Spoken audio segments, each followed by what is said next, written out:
Footage full shaky था। एक gown वाला आंखें अंदर से बड़ी बड़ी चंदनी रात में जंगल में भाग रहा था। उसकी तेज सांसें हिमाचल की ठंड में धुआं जैसी दिख रही थी। भूत भूत वो चिल्ला रहा। कमरा उसके भागने से हिल रहा था। एक गहरी की आवाज पेदों में गूंजी। कमरा आवाज की तरफ घुमा। दूर एक टूटी फूटी पत्थर की बिल्डिंग दिख रही थी।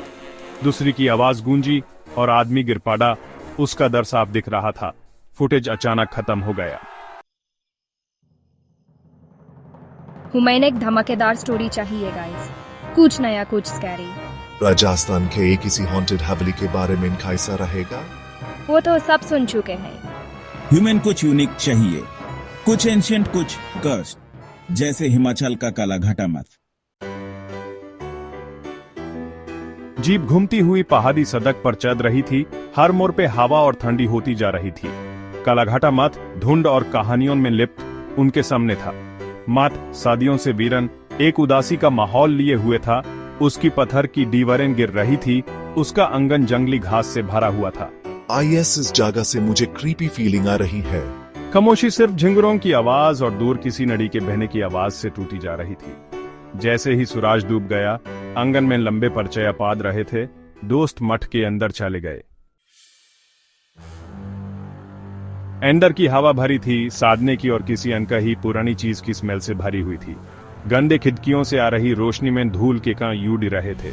रिया कांपने लगी, अपनी शॉल और कस के लपेट ली। जैसे ही उन्होंने मैथ एक्सप्लोर करना शुरू किया, उन्होंने अजीब चीजें नोटिस करना शुरू कर दी। खाली कमरों से फूसा फुसाहट की आवाज आ रही थी और परचेयों उनकी नजरों के कोने में हिल रही थी। नैना, जो हमेशा प्रैक्टिकल सोचती थी, इसे उनका दिमाग छलने का नतीजा समझा, लेकिन बेचैनी का बीज बो दिया गया था। उस रात एक टिमटिमाते लैंटर्न के आसपास बैठे हमने मैथ के अंधेरे इतिहास के बारे में सुना। कई माइल दूर एक गेस्ट हाउस की केयरटेकर ने तेरा सदवन के बारे में बताया, जो सदियों पहले बिना किसी निशान के गायब हो गए थे। कहानी थी कि उन्होंने एक बुरी शक्ति कालकृत को जगाया था, जो मठ की दीवारों में कैद था। कहा जाता है कि कालकृत कालाघाटा की 13 घंटियों से बंधा है। बूढ़ा आदमी बोला। उसकी आवाज कांप रही थी। 12 घंटियां हर घंटे बजती हैं, लेकिन 13वीं घंटी सिर्फ आधी रात को बजती है। कालकृत के जागने का इशारा।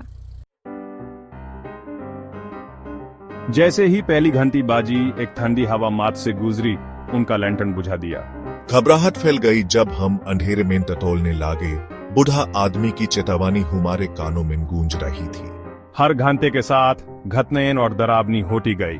बिना शरीर के जबकि आवाज हवा में गूंज रही थी। चीजें अपने आप हिल रही थी। कसम से मैंने देखा जैसे कोई सया गलियारे में घूम रहा है।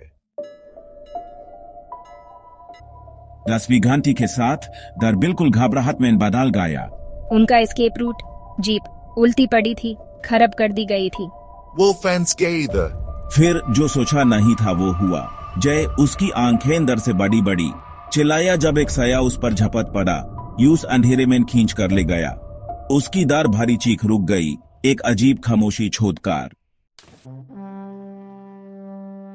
रिया, इमरान और नैना, उनके चेहरे दर से पीले, एक पुराने स्क्रॉल पर ठोकर खा गए जिसमें कालकृत को शंट करने के रिचुअल का जिक्र था। इसमें एक पुराना मंत्र आधी रात को जब 13वीं घंटी बजती है जब करना था। एक नए हौसले के साथ रिया और नैना, उनकी आवाजें कांप रही थी। रिचुअलिस्टिक मंत्र जब करना शुरू कर दिया। जब 11वीं और 12वीं घंटी बाजी, उनकी आवाजें मठ के बड़े खालीपन में गूंज रही थी।